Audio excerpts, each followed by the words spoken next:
Break के बाद स्वागत है आपका। पूर्व केंद्रीय मंत्री जसवंत सिंह का आज निधन हो गया। इसके बाद प्रधानमंत्री नरेंद्र मोदी ने उनके निधन पर दुख जताया है। ट्वीट कर अपनी संवेदना व्यक्त की है। जसवंत सिंह ने पूरी मेहनत से देश सेवा की, ये कहा प्रधानमंत्री नरेंद्र मोदी ने ट्वीट के जरिए। कहा सैनिक और राजनेता के रूप में उन्होंने देश की सेवा की। रक्षा मंत्री ने भी जसवंत सिंह के निधन पर दुख जताया। पूर्व केंद्रीय मंत्री जसवंत सिंह जसोल का आज निधन हो गया। 82 साल के जसवंत सिंह जसोल थे। पिछले 6 साल से कोमा में थे जसवंत सिंह। दिल्ली के आर्मी अस्पताल की ओर से जारी बयान के अनुसार पूर्व कैबिनेट मंत्री मेजर जसवंत सिंह का आज सुबह 6:55 पर निधन हो गया। उन्हें जून में अस्पताल में भर्ती करवाया गया था और सेप्सिस के साथ मल्टी ऑर्गन डिसफंक्शन सिंड्रोम का इलाज उनका चल रहा था। उन्हें आज सुबह कार्डियक अरेस्ट आया था।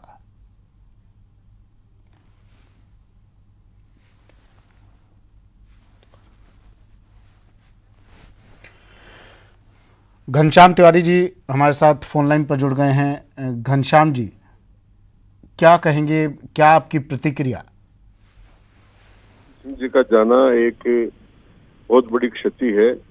वो न केवल कूटनीतिज्ञ थे, प्रशासक भी थे और बहुत अच्छे विदेश मंत्री, रक्षा मंत्री भारत के और वित्त मंत्री के रूप में और योजना आयोग के उपाध्यक्ष के रूप में उन्होंने बहुत काम किए हैं। वो न केवल राजस्थान से एमपी रहे बल्कि वो पश्चिम बंगाल के दार्जिलिंग से भी एमपी रहे, राज्यसभा में प्रतिपक्ष के नेता भी रहे। उनमें वो एक बहुत बड़े कूटनीतिज्ञ थे और प्रशासक थे। उनका जाना दुखद है और मेरी उनके प्रति जाने के प्रति उनके परिवार के प्रति संवेदनाएं हैं। मेरा उनसे बहुत लंबा संपर्क रहा है। तो भारत और पाकिस्तान के बीच में उन्होंने हिंगलाज माता के दर्शन के लिए बाई रोड जाने का रास्ता भी खुलाया था। उन्होंने भारत पाकिस्तान के संबंधों को सुधारने का बहुत प्रयत्न किया था और मैं समझता हूं कि उनका निधन एक बहुत बड़ी क्षति।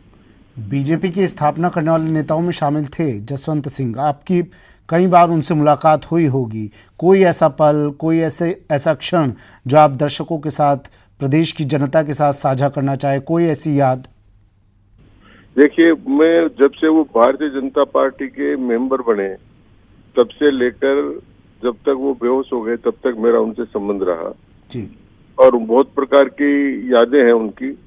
लेकिन उनकी एक याद बहुत बड़ी है। जब वो हिंगलाज माता के दर्शन करने जा रहे थे तो पहली बार भारत और पाकिस्तान के बीच में एक बॉर्डर पार कर कर बाई रोड जाने का रास्ता साफ किया था। उस समय जिस प्रकार का माहौल था वो माहौल बहुत अच्छा था। उसमें उनको विदा करने वालों में हिंदू मुसलमान सभी थे और मैं समझता हूँ कि उन्होंने उस समय कोशिश की थी कि भारत और पाकिस्तान के बीच में आना जाना शुरू हो। ये उनकी बहुत बड़ी यादगार थी। घनश्याम जी, जसवंत सिंह एक ऐसा नाम सिर्फ भाजपा से ही जोड़कर नहीं देखा जा सकता। राजनीति के लिए एक बड़ी, प्रदेश की राजनीति के लिए नहीं, देश की राजनीति के लिए एक अपूर्णीय क्षति इसे कहा जाएगा। कितनी बड़ी क्षति आप इसे मानते हैं? ना सिर्फ बीजेपी से जोड़कर इसे देखा जाए। क्षति का कोई आंकलन नहीं है। एक व्यक्ति का जाना देश के लिए बहुत दुर्भाग्यपूर्ण है। ऐसे व्यक्ति का जाना कि जिसकी इतनी पैठ हो कि जो दार्जिलिंग में जाकर भी चुनाव जीते और जो जोधपुर में भी चुनाव जीते और जो चित्तौड़ में भी चुनाव जीते, तो उनकी अपनी शख्सियत और हैसियत का इससे अंदाज लगाया जा सकता है। और जिन पदों पर वो रहे, उन पदों पर जिस प्रकार के काम किए, उनमें कभी कोई विवाद की स्थिति पैदा नहीं हुई।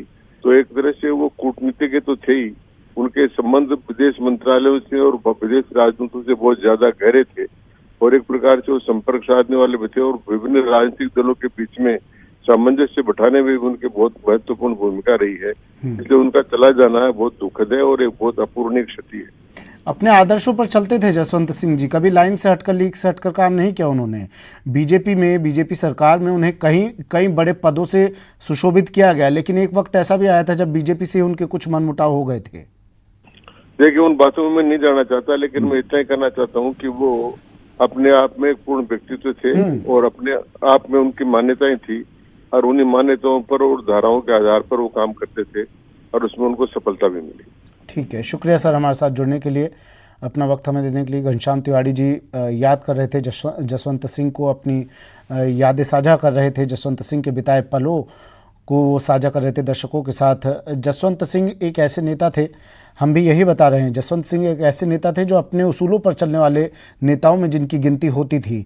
भाजपा सरकार में उनको कई बड़े पदों से सुशोभित किया गया, लेकिन जब उसूलों के बीच टकराव हुआ तो भाजपा से भी कुछ मनमुटाव हुआ। बाद में वो फिर से भाजपा में आ गए थे। जसवंत सिंह न सिर्फ भाजपा बल्कि कांग्रेस और दूसरी पार्टी के दलों के नेताओं के साथ भी उनके बेहद आत्मीय संबंध थे, और अब ये एक अपूर्णीय क्षति न सिर्फ प्रदेश के लिए बल्कि देश की राजनीति के लिए। 2014 से कोमा में जसवंत सिंह थे, अस्पताल में भर्ती थे। 82 साल के थे जसवंत सिंह, और आर्मी अस्पताल की ओर से आज बयान दिया गया, बताया गया कि आज सुबह 6:55 पर जसवंत सिंह ने आखिरी अंतिम सांसें ली।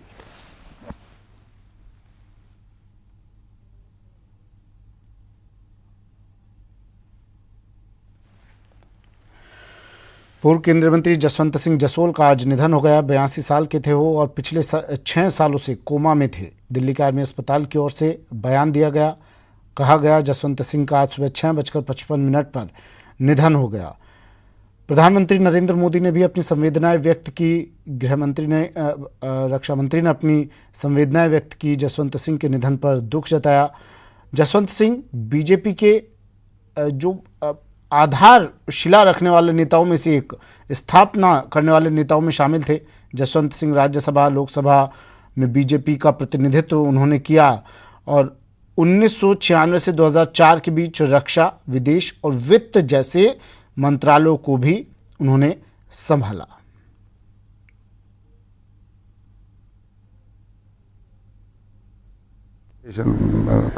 भाजपा को मजबूती देने में और कई बार उनको वाजपेयी जी का हनुमान कहा जाता था। राजस्थान में स्वर्गीय भैरव सिंह शेखावत जी उनको राजनीति में लेकर आए, और तब से उनकी मित्रता अनवरत चलती रही। मेजर जसवंत सिंह जी, क्योंकि पार्टी के काम से मेरा उनसे अक्सर मिलना होता था, और कुछ ऐसी खूबियां जो आज भी मेरी स्मृतियों में हैं। मैं प्रदेश भारतीय जनता पार्टी परिवार की ओर से मेजर जसवंत सिंह जी को भावभीनी श्रद्धांजलि अर्पित करता हूं।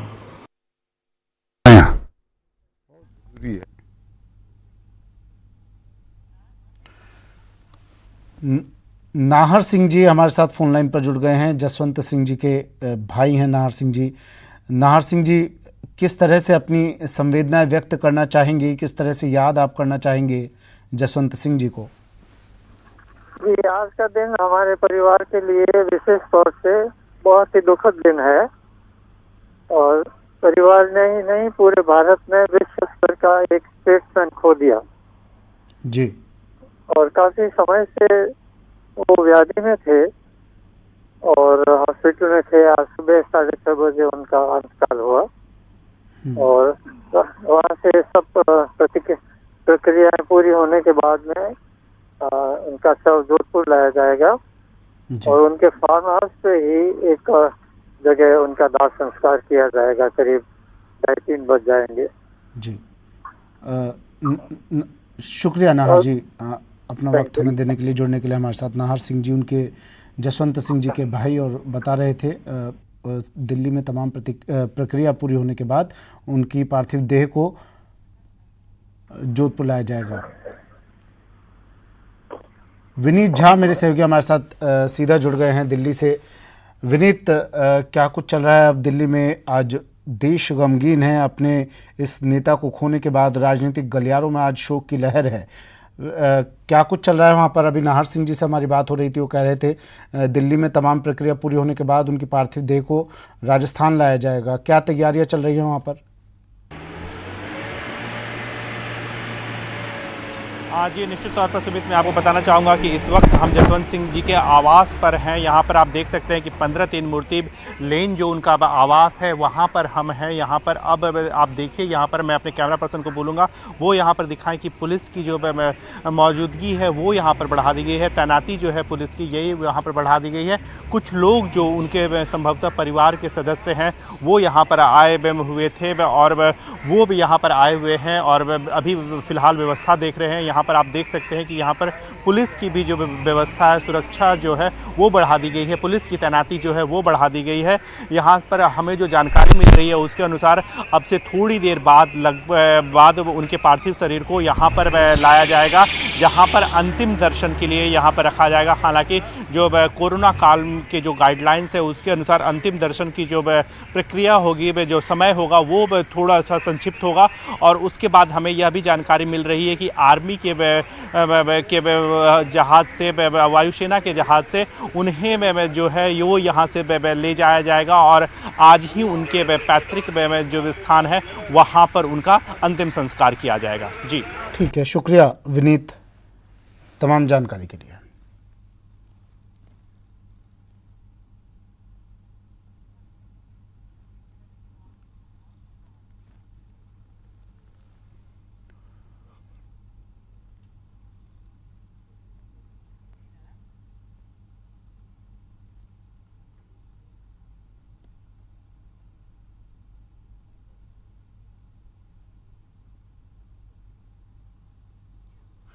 चलिए, वक्त एक ब्रेक का है। ब्रेक के बाद आपको दिखाएंगे मारपीट, बवाल और कोहराम।